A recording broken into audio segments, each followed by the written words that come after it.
This is Talk is Sheep, a podcast by the Wild Sheep Society of British Columbia. Come along as we take conversations that matter to you into the high alpine.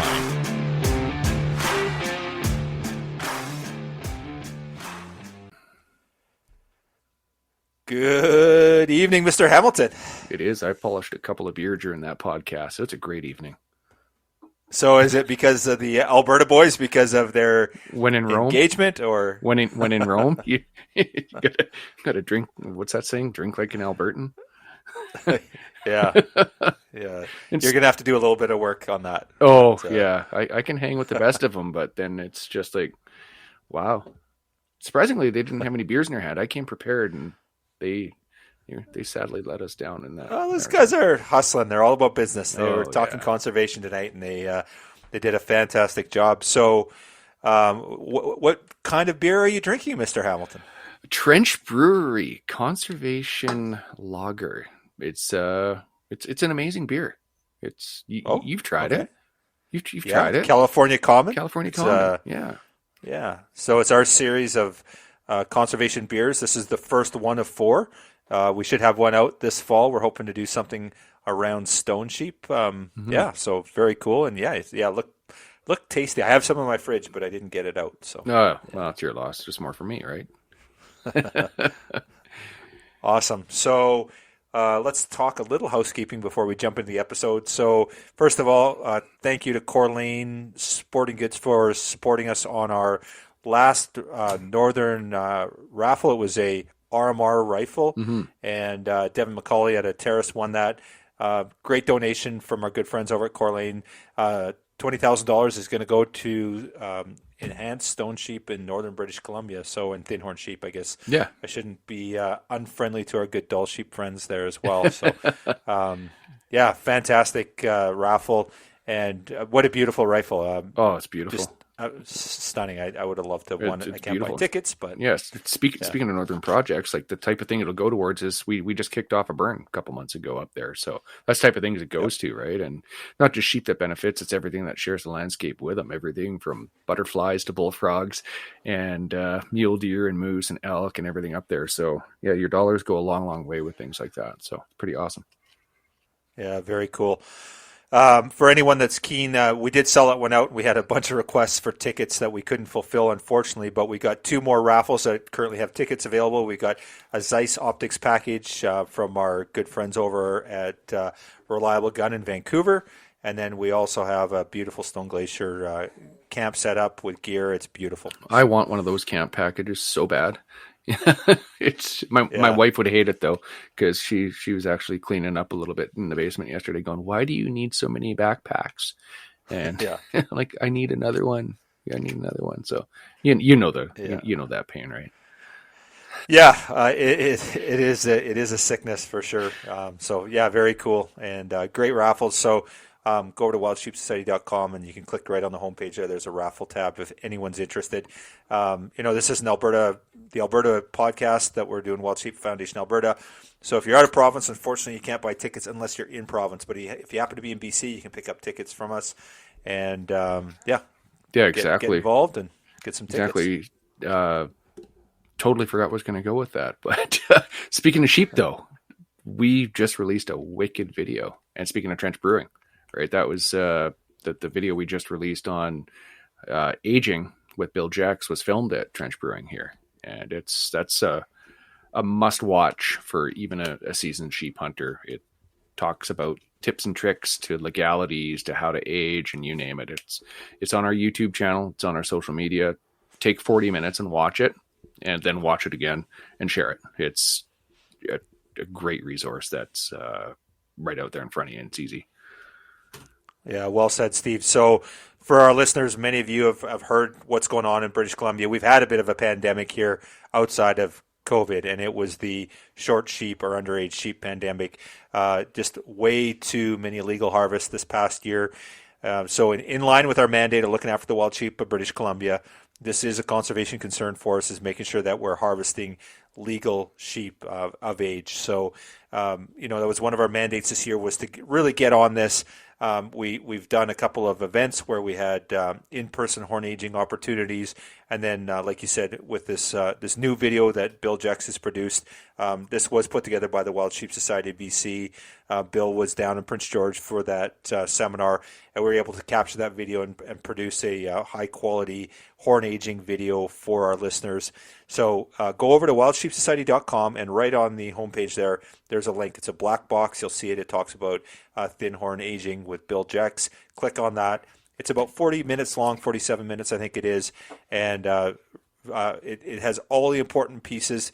Again, consult your regulations, and we're so close to the opener.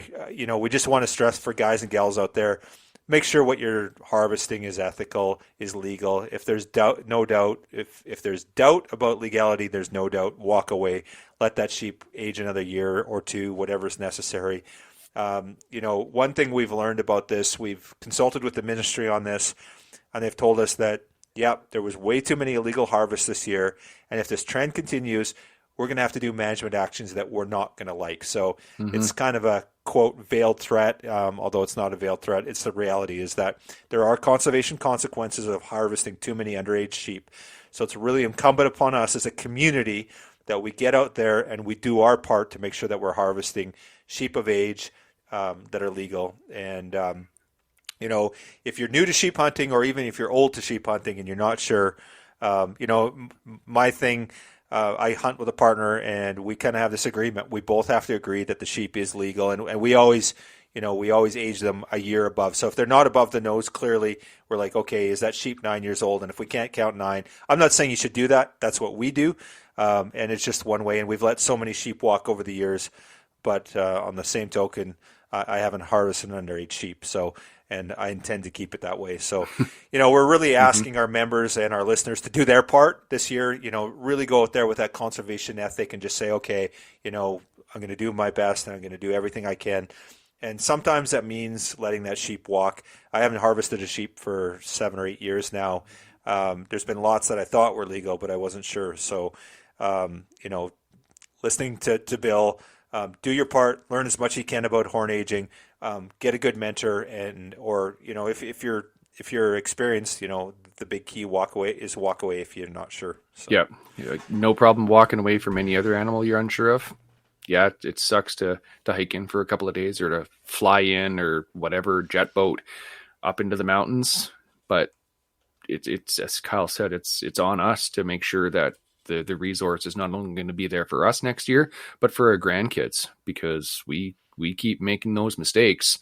That's the one lever biologists can pull, right? And they will pull it. They'll yank it right out from underneath us, and it would be our own fault. So watch that video, and yeah, there's not much more to say. Watch that video and walk away if you're unsure.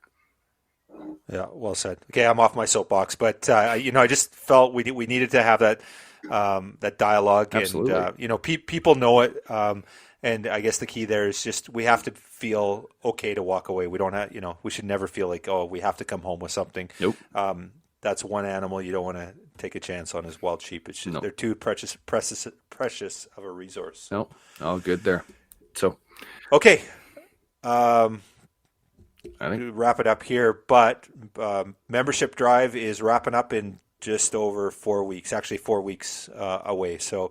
It's never been a better time to join the Wild Sheep Society BC. We got a good friends from Alberta here.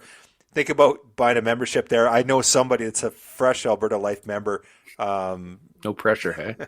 Jesus. So offline of the podcast, I kind of goaded, said, hey, Mike, if you buy a Life membership to BC, Steve will buy one to Alberta. Just, of course, in jest. And then Steve had one purchased within about 10 minutes from Alberta. So we're thinking Mike might be buying one from Alberta or BC, but if he's not, we're sure going to razz him about it. So, absolutely, we are. We'll sick your dog on him. But we do have a really cool membership promotion going on. Wood Wheaton's sponsoring this. First prize is you're going to go fishing sturgeon on the Fraser River. So just a a great opportunity there. And then we got a whole bunch of other prizes too. Tanner from Frontierman's Gear Knives is throwing in a very cool knife. And then third place is did I say something wrong? No, you always have a hell of a time saying the name. Frontiersman. Yeah. It's not my strong suit. All right. With that, we're going to go over to episode 82. And we got our good friends from the Wild Sheep Foundation Alberta chapter. A couple of good friends of ours. We got Mike and Paul on this one. Mike Smith and Paul Chambers. They're directors from the Wild Sheep Foundation Alberta. These guys are awesome. They're rock stars. They're rocking it in Alberta. And this is just a great discussion with them, and I think you're going to enjoy it. The perception of hunting, has changed. It's our duty now, our responsibility as hunters, to change it back. And we've spent the last few decades trying, espousing that message, preaching that message about wildlife conservation. It's fallen on deaf ears, all of our attempts. I think what we have to do is maybe appeal to the emotional side or the visceral side. We have to tell our story. We know what we are. We know how deeply we care about wildlife. It's just the people out there that are voting to get rid of hunting, they don't understand our stories. Sometimes we have to translate it to something that they understand.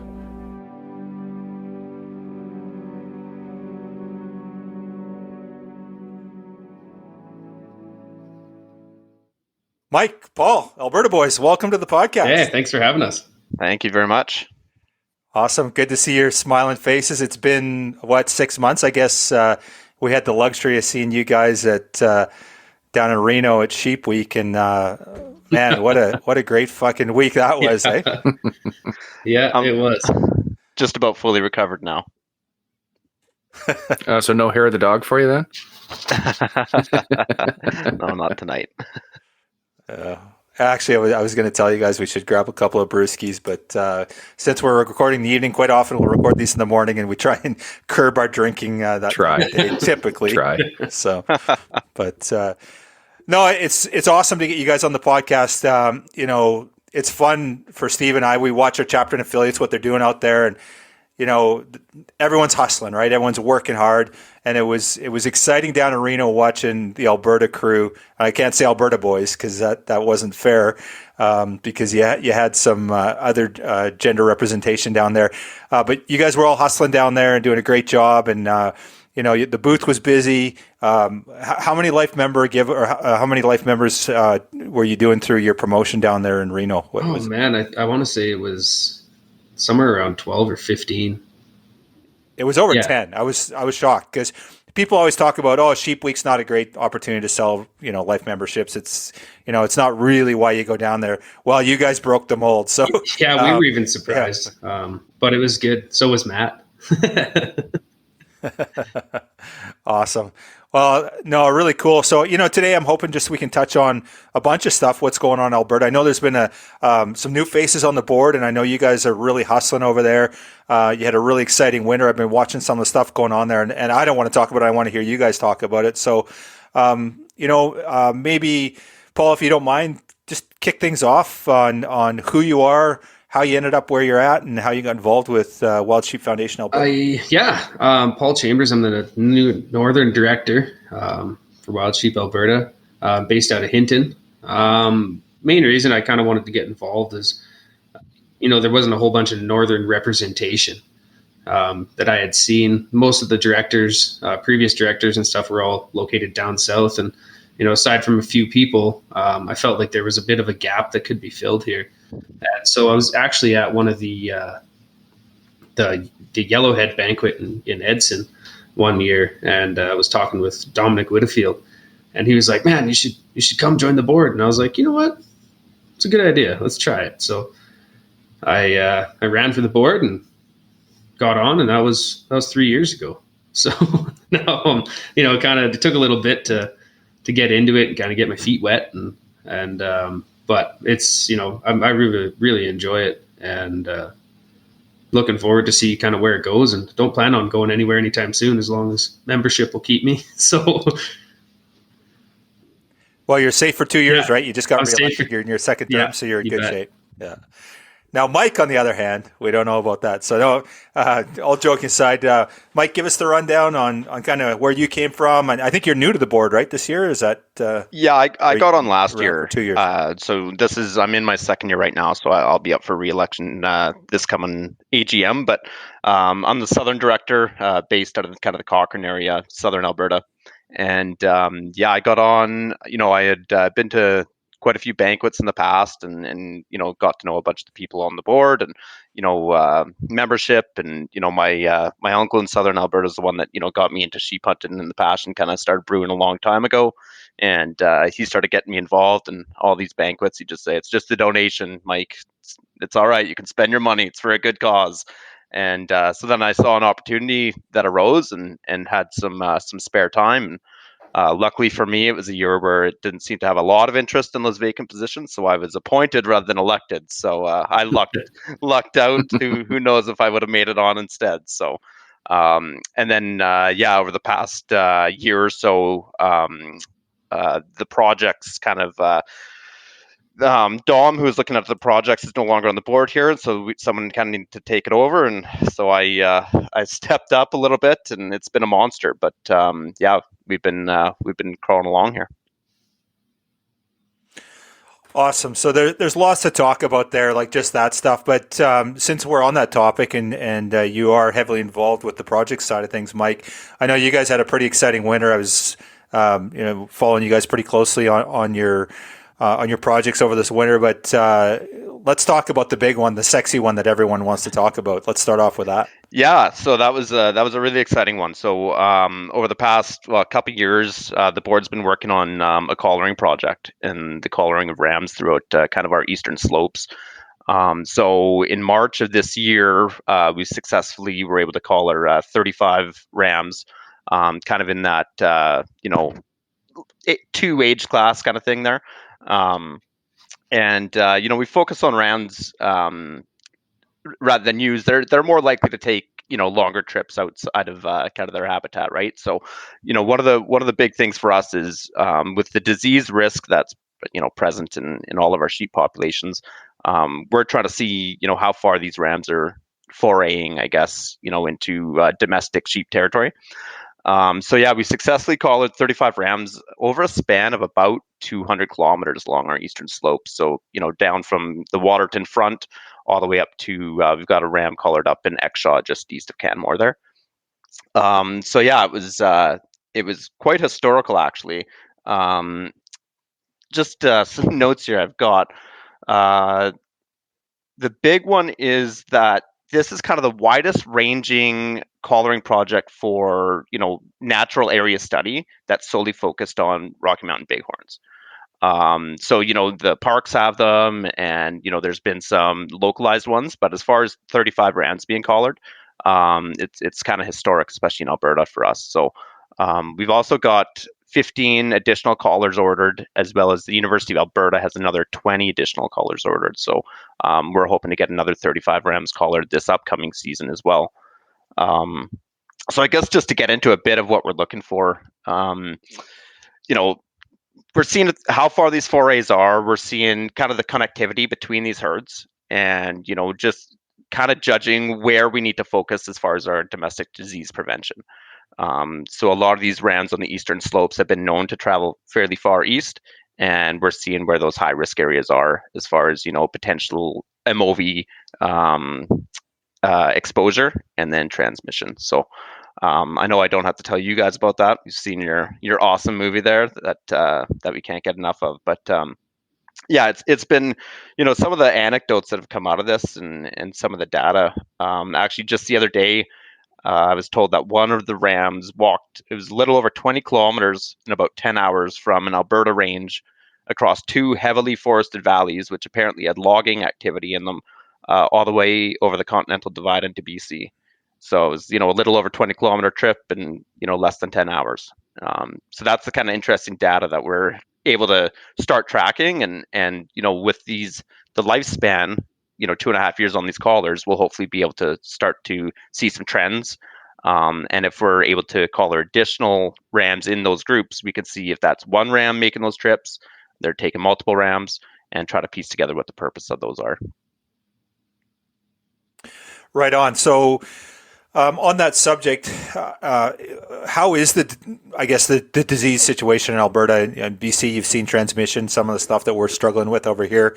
Are you guys dealing with disease to the level that we are, or are you guys in a much better shape than we've? Currently, we're a lot better.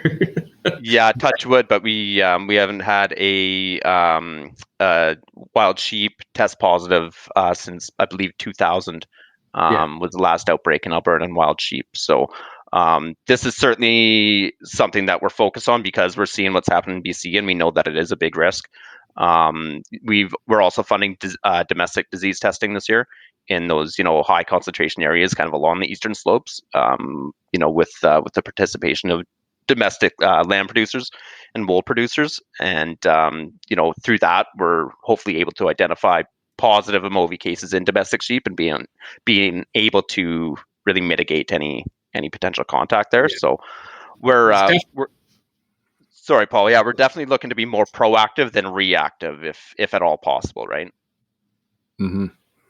So do you guys have any idea why you've seen such a success in essentially getting rid of MOVI? I think, probably one of the biggest part is that there isn't as many sheep in those areas. I mean, there's a lot of sheep and stuff, but there's not a lot of, we don't have, the terrain and stuff that BC has, where you have, you got sheep all the way from Kamloops all the way north. You got them all over the place on both sides of your border. There's sheep everywhere in BC, and in Alberta it's a little more concentrated just along the eastern slopes, and a lot of the farmers and stuff are a little further east than the mountains. So I think that's probably one of the biggest reasons. It could be there. We don't know about it as much right now, and so we're trying to just make sure we do our homework, and if there is something out there that's happening, then we should know about it. But I mean, we would have seen it die off by now if there was a large case of it. But just making sure we don't have one is the biggest thing. No doubt. Well, good on you for being proactive. That's amazing. So, what kind of partners? I know you partnered with the government on this, but who's involved with this project? I know Alberta's Wild Sheep Foundation Alberta is heavily involved in it, but who else is working with you guys on this? Yeah, we've had really good collaboration with the government, as you mentioned. A couple biologists, Grant Chapman and Ad Hubs, have been great partners in this and really supportive. And then the University of Alberta with Ian Gaisley, who is doing PhD research on this project, as well as Mark Boyce. And then Dr. Brian Macbeth out of Banff National Park has also been a big partner with us in this. So he's been a big supporter and helped us with the ground darting of that ram in Exshaw as well for our final collar there. So we've gotten a lot of support on this, and it's been, like I say, really collaborative, which has been nice. And the nice thing about how we've kind of gone about this is we've looked at the reality of the situation too. So one of the things we talked about is hunter harvest of potential collared ram, and they really stress that there's nothing illegal in Alberta about doing that. There's nothing illegal about someone harvesting a collared ram as long as it meets Alberta's regulations in that specific area. And so what we're trying to encourage people is if you do harvest a ram, even if it's past the 2.5 years and it's lost its collar, bring that ear tag in too, because it's a legal ram. There's nothing illegal about it. If you bring that ear tag in, that could still offer some good data down the road. Is if that ram was collared in the Waterton front and harvested up in Kananaskis, 6 years later, they're going to want to know about that, right? So. They've been really supportive with kind of all aspects and all stakeholders involved in wild sheep. Right on. Well, it sounds like there's no disease issues in Alberta. So let's talk a little bit. What's front and center for you guys? What's on your radar that you guys are worried about? What's kind of heavy on your projects list and stuff that you guys are keeping an eye out for? And are you guys facing some sheep challenges over? I think probably our biggest challenge that we have coming up in the future, aside from disease, is I mean, we want to get obviously some other projects done, some burns and habitat enhancement and things like that finished up. But the whole Cadomin mine, I mean, everybody knows Cadomin. When you talk sheep hunting in Alberta, Cadomin's the name that kind of stands out in the forefront of places to, where good sheep are and where they come from. It's got a long history. And when they started mining up in that area in Cadomin, they had Greg River mine, and they had another mine called Cardinal River Coals. And when they had the Greg River mine, they actually put an end land use plan in place. And so they had a plan for when they finished mining, what the reclamation was going to look like, and a time slot to kind of release it back to the public. And when they started going up with Cardinal River, they had that. But then as they put on this new development up towards Cheviot and moving kind of south, they never had an end land use plan. So last year when Teck Coal filed for closure of the mine up there, Cardinal River operations, they were like, okay, we have no plan. They have no idea what is going to happen to the land. And so they have a reclamation plan of what it's supposed to go back, but there's no end land use strategy. There's no land designation. There's no anything for it. So we're kind of stuck. So Teck's been really good. We've been having meetings all through last summer and throughout the year, talking with them about trying to come up with an end land use strategy and a designation and a classification for those lands and kind of what it's going to look like. But there's still, so many groups involved.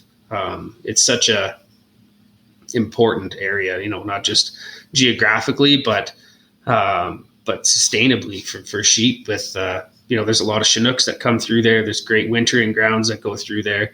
And not only just sheep, all the ungulates and everything that's around there, all the animals. There's a very healthy grizzly bear population there, which is both good and scary. But, everything from, harlequin ducks to marmots to, the deer and the elk herd that's there. Like there's a ginormous elk herd that lives on that mine site. And so I think one of the biggest focuses for us and our stance, that's been, is to just kind of keep those mine boundaries in place. Keep the land designation as it is, like turn it into some kind of a sanctuary, a wildlife sanctuary, a park, maybe not for say a park, but something that just kind of keeps people out because, those sheep have been there. That mine's been there for 50 years and they're used to being there and they're used to those high walls and those escape routes that they have and everything. There's generations of sheep that don't know any different. And, we have to make sure that doesn't get opened up and go back to the public for just like a free for all, because you'd have all the quadders in there, you'd have all the campers in there, the dirt bikes. And if you had hunting in there, it would just be a slaughter. And, and that's not something that anybody wants to see. So, I mean, that's kind of our biggest strategy. We've been working a lot with many different stakeholders, with the Alberta government and Teck themselves and a few other groups involved around Cadomin, just to try and find that common ground, because there is people that want to see it go back to the way that it was. But, the reality of the situation is that it can't. So, Paul, how big is that land? Like, how many acres are we talking about? I don't even know how many acres, but it's massive. It is massive. Yeah. Like, you can't walk it in a day. And I bet you, I would have to go back and actually look at how many acres it is, but it's on both sides of the road. So, I mean, it's huge. It's huge, and it's prime habitat. And I'm not sure if you guys are familiar with the area at all, but it, basically all the way from Sphinx Mountain down across the Cadomin Divide, Whitehorse Creek, all that area. And it kind of backs right onto Jasper National Park. And so there is a lot of, sheep and stuff that kind of bounce back and forth from the park and in, which is another study that we're hoping to get kind of going here, is to collar some rams and stuff up there and kind of find out what's happening with those sheep and the intermingling between the park rams and the ewe herds and stuff that stay on the mine.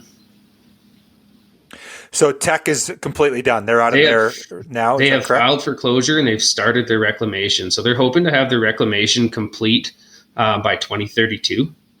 So it's a pretty aggressive approach. I don't know if they'll meet that or not, but that's their goal. And then after that, they have a 10-year window where they have to monitor it just to make sure everything's growing and, none of the walls break or the dams or levees or whatever breach or anything like that. And then it's set to go back. So that's that classification that we need to come up with in the next 20 years. Seems like a long time, but it needs to happen now so that we can, have something to work towards. Well, the problem is they get a designation and it goes the wrong way that you don't want to see, right? And then, it may take 10 years for them to remove, the mine designation, but then you're stuck with what you're stuck with, right? So what's a route like that? Are you engaging with the government now? I always see you guys are always busy advocating for wild sheep. You're in Edmonton all the time at the legislature doing your thing, and which is great to see. So is that what you're dealing with now? Is working with the ministry and trying to get a negotiation for that, or how? Yeah, the ministry's been highly involved. They know that it's a hot topic, but it's kind of a dangerous one because of so many people. How many people are involved? Everybody kind of knows where they want it to go, but they're kind of tiptoeing around it, trying to find out the best way to kind of make everybody happy. But the government's been really good, really great with engaging on us and conversations, and even right down to just, the government biologists and everybody kind of having chats about it. And there's a trails meeting coming up on the 25th, I believe, of August. It's a Teck meeting that they hold. So they kind of bring everybody out. You go out to Cadomin and meet, and they talk about their kind of plan for the year and what they want to do, and with their trails and everything, because, we'd like to leave those hunting designations, those designated trails that are there right now and that have been there for a number of years. Those, we want to maintain those so that you still have hunting access and availability in those areas that we've been hunting the whole time. We don't want to take that away. We don't want to take away that opportunity. But we don't want to increase the opportunity and the ease of it out there either. So, yeah, sounds like a pretty controversial issue. So what are you looking for timelines? Are you thinking they're going to make a decision in the short term? Or are you thinking that they're a few years out? Is there an assessment process? There is. And so now that what's happened is they've actually completed their engagement process. So from that, then Teck has to come up with a plan and pitch it to the government, and then the government has to approve it. And so in that, there needs to be a designation of what we're looking for. And so we've kind of done it, but the thing is, there's so many classifications of land use, from different parks and different areas. So we've kind of found out that you can kind of create your own designation and so we've been looking into that. We've got, I'm sure you've heard the name of Beth McCollum before. She's a wildlife biologist that has basically dedicated her whole entire career to sheep out at the mine. She's been out there the whole time. So anything that's done with reclamation and is all Beth. It's been Beth for years, and she's really done a fantastic job and is just an incredible lady. She does so much. She's a great supporter of us, and she's really, really digging into it because that's kind of her legacy out there, and she wants to see it succeed. So. Awesome, man. Well, good luck with that. You'll have to keep us posted on the progress and how it goes and see the evolution of it. You talked a little bit about habitat work, guys, and this is the last thing I want to talk on projects before we jump to a new subject. But, one of the challenges I've heard talking to your team over the years is that, trying to get burns can be challenging in Alberta. I think we've had problems in BC trying to get burns off. We finally did manage to get 4 off this spring, which was a breath of fresh air because we've worked 4 years on it. How's that working with you guys? Have you had much luck on that? And is there much work for habitat work, or is it still a challenge trying to get all the regulatory approvals for that? Yeah, it's still a challenge. We've gone down, quite a few avenues with the Evan Thomas vegetation management strategy, and we've done a lot of the hard work there. Unfortunately, right now it's kind of locked up in consultation. So at this point, really, we're at it again. Yeah, exactly. So just because there was an amendment to it, so then it needs to go, back through consultation. So we're at a bit of a standstill right there. But that's something that we're still, really eager and really hopeful that we'll get off the ground in the next year or two. That would be huge for wild sheep habitat. The other thing we've been looking at actually is we've been kind of keying in and pinpointing some areas where we could do some mechanical habitat enhancement. in the Exshaw area and, the areas where it's tougher to burn and tougher to get something like that off the ground, where we could get some actual boots on the ground and, do some old growth removal and, try to create some habitat above, above the highways and stuff like that, which would keep sheep, hopefully off the highways a little more, but also, increase escape terrain for them and give them some little fresher vegetation up there, a little better forage. So, that's something we're looking at. But the prescribed burn, we all want it. The tough thing is you need those windows to do it, and typically this time of year, when those windows hit, they're focused on putting out fires and not starting them. So, we're hopeful that in the next year or two that'll kick off. But I know with meetings with environment parks as well as agriculture and forestry, they're eager to get them done too. They understand the importance of them, and so I think there is that collaboration there where everyone wants the same thing. We just need to find the perfect opportunity to do it. I think there's not just Evan Thomas, but there's some burns across the province in the eastern slopes that people are eager to get done. So hopefully we can find that window. Well done to you guys, by the way, on getting those ones off the ground. That was great to see. Yeah. Right on, Mike. Yeah, we kind of lost you there a little bit. So maybe, Paul, you can touch base on this a little bit. Looks like we got you back now too, Mike. But what is the state of wild sheep in Alberta? Are you guys stable? Are your numbers strong? Are they growing, depleting? Where would you sit in terms of a base? Our numbers, right, from kind of what I know, seem to be holding strong. If anything, they're kind of growing. I know around from some of the studies and stuff that we had around in the northern part here, around the Cadomin area, that numbers are actually coming up. Like the lamb and ewe ratios over the last couple of years have been increasing, which is really good. They had a couple of really hard years when we did all those captures and moved them down to the States there a number of years back.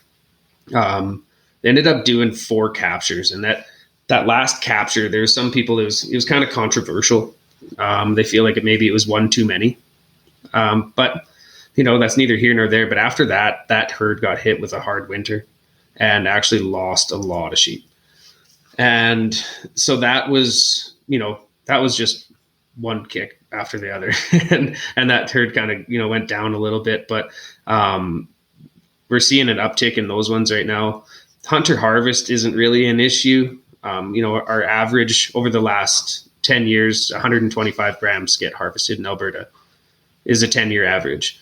Last year there was 121 rams that were harvested, so it's consistent through. It's I think the biggest thing for us is just trying to make sure that they have habitat, and and predator pressure is huge too. There's 2 ways that are really good for increasing sheep, and one of them's habitat, and the other one's making sure that predators are managed. As as controversial as that may be in some parts, but it's the truth. Yeah, for sure. Okay, so let's touch base on that. So I don't want to get you guys in any hot water, but as you guys know, in BC, they're aerial gunning wolves. So that is super controversial. It happens here too. Does the government do you know of any?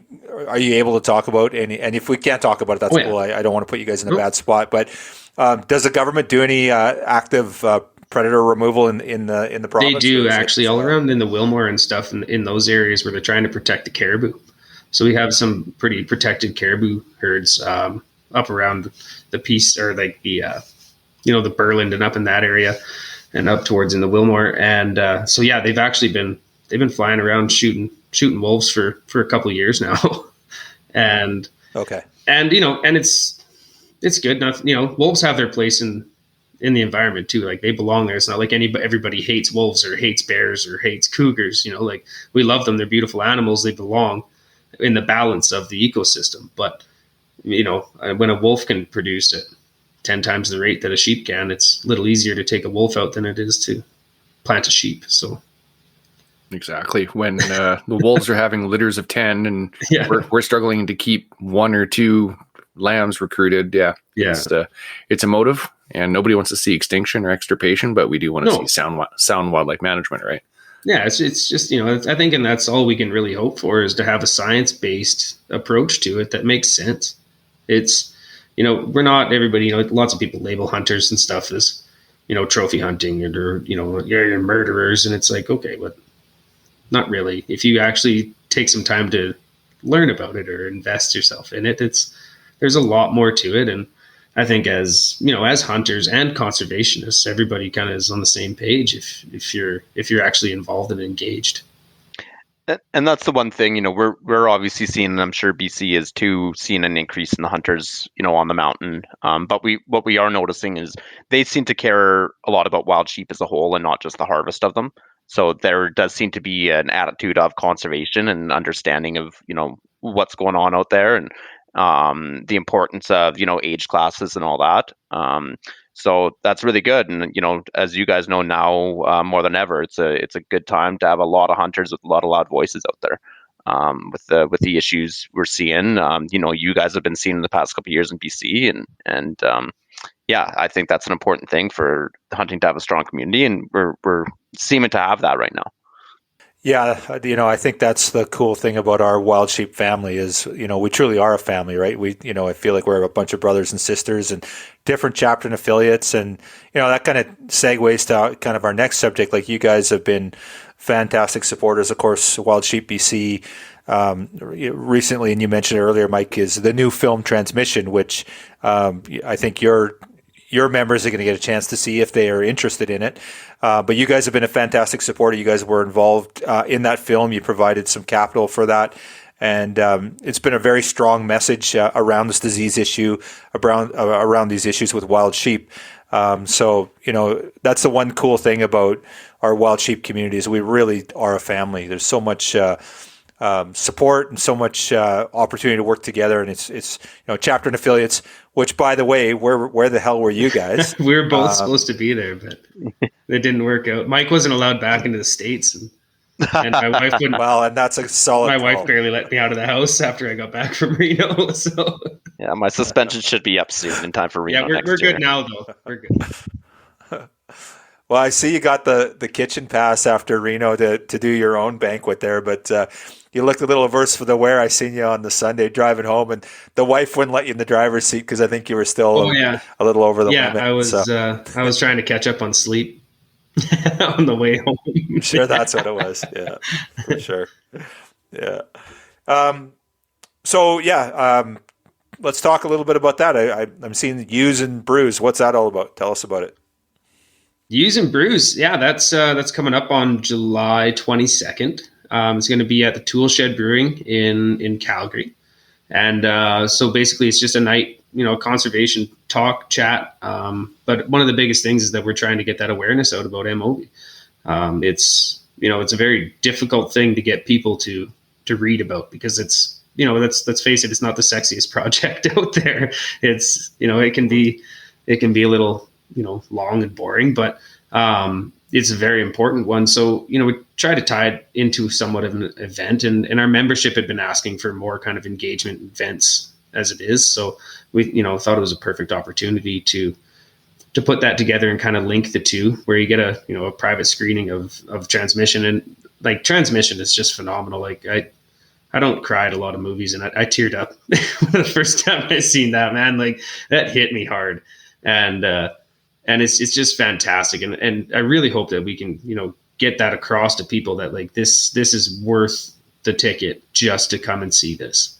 And it's such a wonderful tool that you guys have, that we all have now to really help with that. So Ewes and Brews, Tool Shed Brewing, July 22nd, starts at 6:30. We got the place for the night. Tickets are $90. The link's up in our social media and stuff if anybody wants to get tickets, but there's only 100 tickets available. So yeah, it's awesome, man. Like, and it's going to be interesting to see because you guys do Red Deer, and how many of you guys do you have? Is it 700, 800 at your banquet? At the 700-800. It's insane. We're going to beat it next year. That's our goal. We're going to try and push 1,000. Awesome. Yeah, that venue has that capacity. Yep. and it's the Cambridge has been a fantastic venue for us over the year. It's in a great location, central Alberta, so it works well. Yeah. So when you with your membership, is there a big contingency out of Calgary? Or like what is the distribution? I know they're all across the province and beyond the border. Most are from southern Alberta is the biggest hit. Okay. But I think for a lot of the northern folk, that's a long ways to get to Red Deer. Like even for myself from Hinton, right. It's not terrible, but it's still 4.5, 5 hours to get there. And if you're coming from Grand Prairie or somewhere up there, it's 9, 10 hours to get there. So it can be it's a commitment. So we've chatted about moving it to different venues and things around the province, maybe Calgary or maybe Edmonton or what it's going to happen. But right now we're going to just kind of see where it goes and see where it takes us. The Cambridge has been bought out by a new group, so that we're not 100% sure, but it could create an issue for us potentially. So we'll kind of see where that goes and see how it plays out. But as of right now, Red Deer is still our home. Awesome. Yeah, for sure. Well, you guys have done a great job. So, unlike us, you guys pulled a banquet off this year. And I just heard so many great things about it. I really would love to come out to it, but of course there was no tickets available. But tell us, man, we always got room for you. Right on. So yeah, tell us a little bit about the event. I 2 years of angst, right? And I heard, great things. You guys snuck in under the wire in 20. So we canceled in 20. And I think we're the same weekend, if I'm not wrong. And we had to cancel ours. You guys went forward. You got your show in. You skipped last year, as everyone else did, including Sheep Week, everyone. And then you were back on this year again. In the end, we could have held ours. The restrictions were gone, but we were really struggling to try and put together, and it wasn't happening. And so, good on you guys to put together. Tell us about the weekend. It was kind of last minute. It was a lot to throw together. I mean, we had some some turnaround in the board there before, and so we had a lot of new faces on there, and it took a lot. Took all hands on deck. It was a very busy time to try and pull that off, but.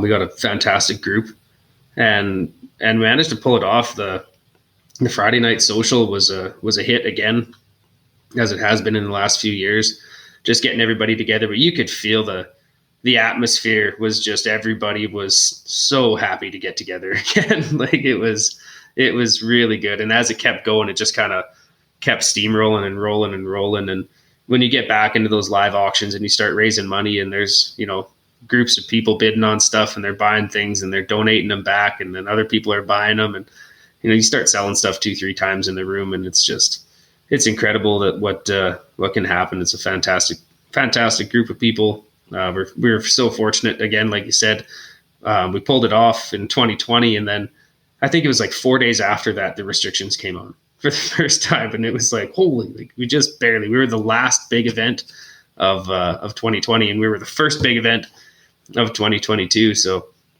we were fortunate that way. And the Cambridge, they helped us out so much they know our system, and regardless if the directors are new or not, they know what's going on. But Friday night social was a hit, made the life members breakfast difficult to get up for at 7:30 in the morning,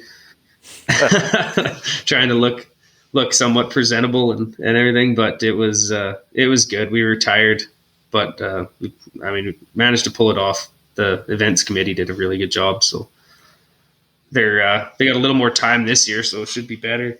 But I don't know any exact numbers of how many people. I know we had, I think, 680 tickets. I think we sold, and we ended up having a little more. I think we were over 700 by the end of it.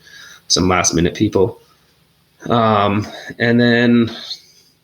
I don't remember the exact numbers. I wish Cam was here. He's our numbers guru, and the guy's just fantastic. He'd be able to tell us how much money we made to the penny. But it was an overall success, though. It raised a lot of money. Awesome.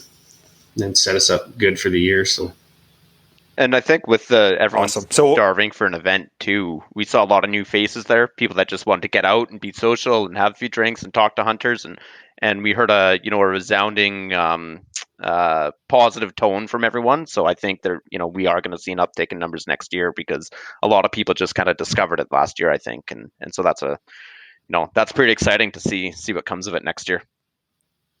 Yeah, for sure. There's probably some angst too, right? Some people that were, COVID was still kind of lingering, and there's probably people that normally would have went but maybe didn't because they're like, not maybe don't want to get out type thing. So there's a little bit of that going on too, I would imagine. And on the other side, we had people that were going, "I'm not coming if you guys are going to make us wear masks." And so we were like, who do you please here? We're like, you know what? Whatever, it's on you. If you want to wear one, give her. If not, whatever. Let's go. Just bring your wallet. I don't really care. Right on. So what does it look like for 22-23? What are you guys' plans? Same weekend? Is it March or what's the plan? Do you guys have dates? I believe we're shooting for the first weekend in March still, just as always. So trying to, hopefully it's a week before your guys' Kamloops show, I believe, is on the second weekend, right?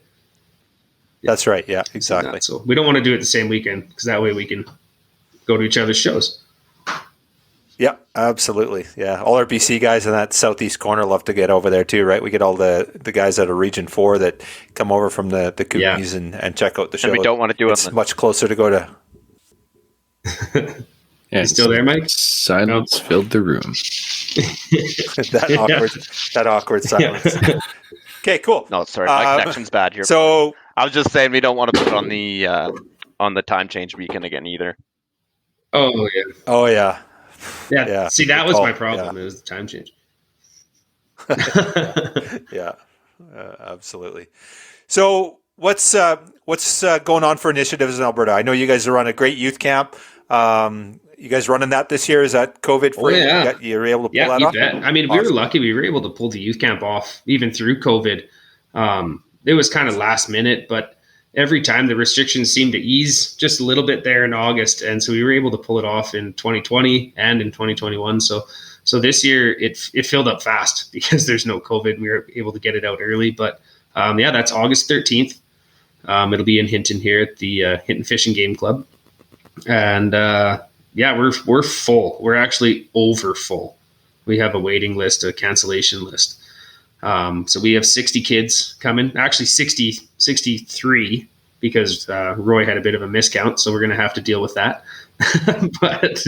And then we've got another, I think 7 or 8 on the waiting list, just in case we have room. So it's been really good. It's been a really big success. It's been supported a lot by both industry and government and fish and game and everything. Have been fantastic. So over the last few years, we've tried to really kind of keep it interesting for the kids. I mean, we don't want to have it a classroom, but we still want to make sure it's educational. So we've been doing, things like bear awareness and wilderness survival training. And last year we had wilderness first aid. And then, we have a big sheep talk and a big conversation, and they get, pass around some big ram heads, and they can hold them. We show them, how to age them, and this is what they eat. And so our head chief conservation officer for the area, Chris Watson, has been coming out every year, and he gives a little chat to the kids about it. It takes about half hour, 45 minutes. Doesn't really enough to keep them engaged, but not really ramble on too long. And because their age is 11 to 17. That's hard to keep them focused for an entire day. So that's why we let them do the fun stuff too. I mean, we got rifle training out there. We teach them how to shoot, safety around guns, archery, skeet shooting, all kinds of stuff. We had Steve Eklund come out and he was shooting against the kids, doing push-up competitions and stuff. It was a lot of fun.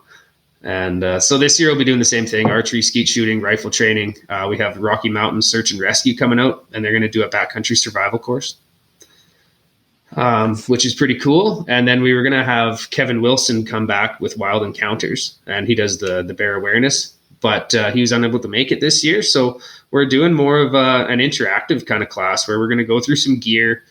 And, we had some Bryden Solutions donate us some meals. And so we're going to cook up some backcountry food and kind of just show them what it's kind of like and how to pack your pack. But we also have a bunch of stuff that National sent us too. So we'll be going over, just kind of habitat and what sheep eat and how to age them and kind of go more in depth into the knowledge and try and get some of that disease information out to them as well. And just try and make them aware because, they're the future of our organizations. They're the next people that'll be sitting here having this podcast. They'll be, and we have to ensure for, the sustainability of our sheep. It's got to start young. So that's our whole goal through that, and it's been really good.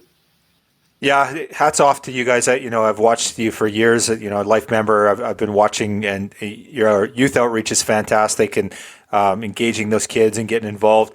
So, for somebody that has some kids, or maybe some kids that are listening that are interested in, obviously we know you're full this year, but for the future, how can they get involved? How would they, if they want to attend that camp? How can they wait till you see the post coming out and go fast? We're trying, because we know that there's such a big outreach with it.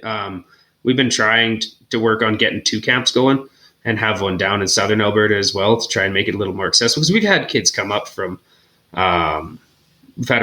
Medicine Hat. They're driving a long ways up to Hinton here to come to a 1-day camp. And, we thought about running multiple days and stuff, but it just gets kind of convoluted. So it's, we're trying to figure it out. We're trying to find a venue for it that's able to house it, and try and come up with some other options to have maybe 2 or 3 different events through the year for the kids. We did our essay competition this year, which was kind of cool, where we gave away some bear hunts from Sherwood Outfitters.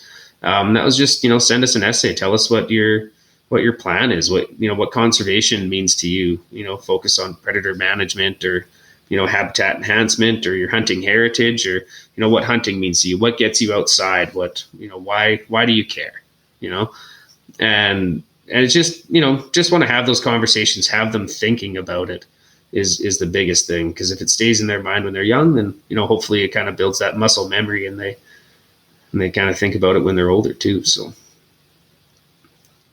Yeah, awesome. Well, you guys have done a fantastic job, and it's really fun to watch. So we got kids coming from BC this year. Yeah, is that right? We do. Okay, yeah, we've got a couple kids from Dawson Creek that are coming up. Right on. Wow, that's really cool. Yeah, that's awesome. Well, you have to let us know next time, and we'll make sure we share it. Get all these BC kids out there. Well, why not? If kid wants to come, then let's do it. I want to try and grow that to. We'd love to see it, double, triple in size if we can. That's great. So, absolutely. Cool. Okay, so what's on the horizon for you guys? What's up next? Do you got any membership stuff going on? I know you got some raffles, and I know we have some Alberta listeners. I know we have this whole gaming debacle that you guys do too, where you got in the province to buy tickets. I wish I called AGLC one day to talk about that, and I did not end well for me.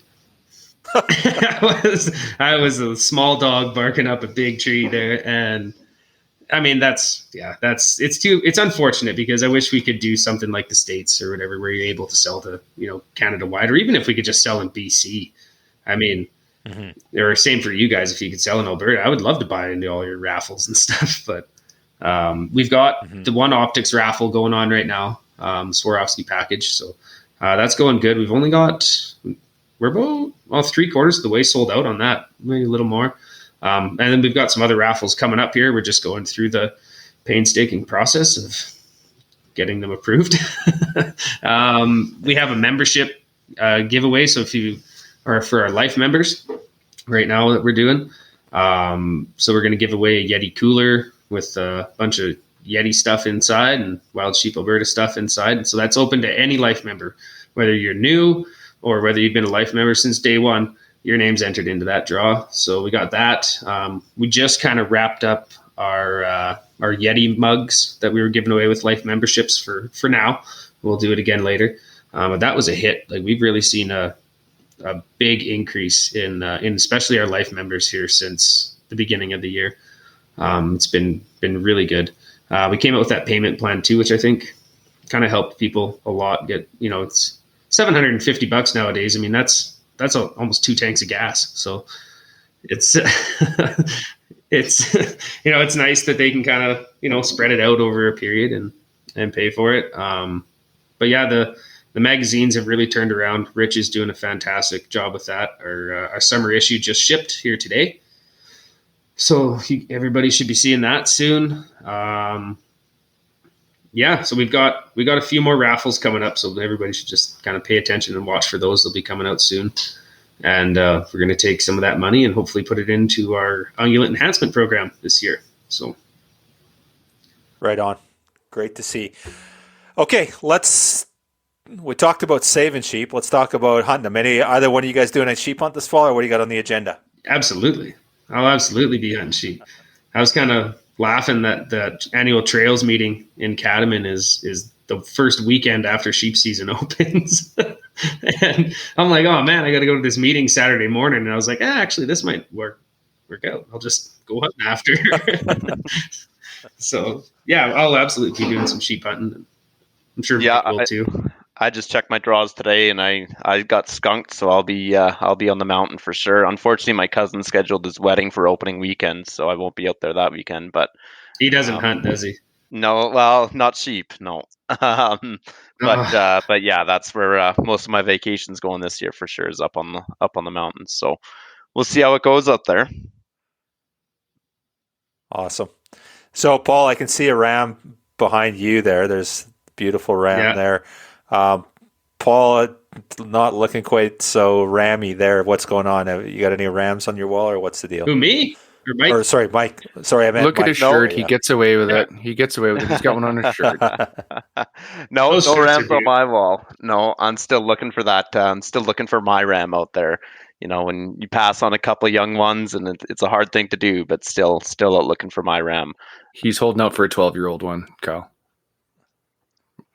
Yeah, it doesn't. Sure, less than one. Give me 7 or 8, eh? You'll win one next year in Reno. Yeah. I believe it. The less than one party. Yeah, for sure. So, awesome, guys. So, before we wrap up, anything else for our listeners that you want to share? I don't know, Mike. What else do you got? Anything you want to talk about? I mean, those shirts are nice. So everybody, I mean, check out Wild Sheep BC's store, and we revamped our store this year. So, hey, yeah, there we go. Well, can you hear me? Can you guys hear me? No, you were in no mode. All right, sounds good. Yes, no, I was just going to talk about just our membership and how we just seen an increase in it. We want to keep seeing that, because we got a lot of good opportunities coming up for potential volunteer opportunities out there, and we just want to keep meeting people and continue that engagement. It's been great over the past year. So that's awesome. Yeah, you guys are crushing it. It's fun to watch. And the cool thing is I seen this in Reno, but I don't just see it in Reno. I see it elsewhere too. And lovely social media now, we get to see it everywhere. But you guys really are crushing it as a team.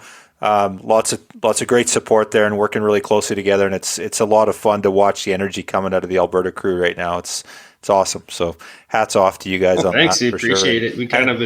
We were watching BC kind of explode, and we're like, wow, we got to get on our horse here, catch up.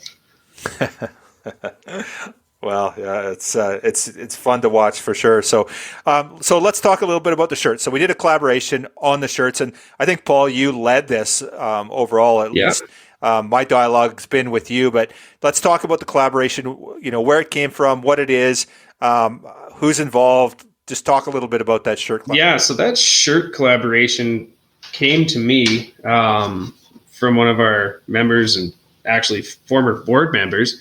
He found it online and was like, hey, he's like, wouldn't this be a cool idea for a t-shirt? And I was like, man, would that ever be an awesome idea for a t-shirt?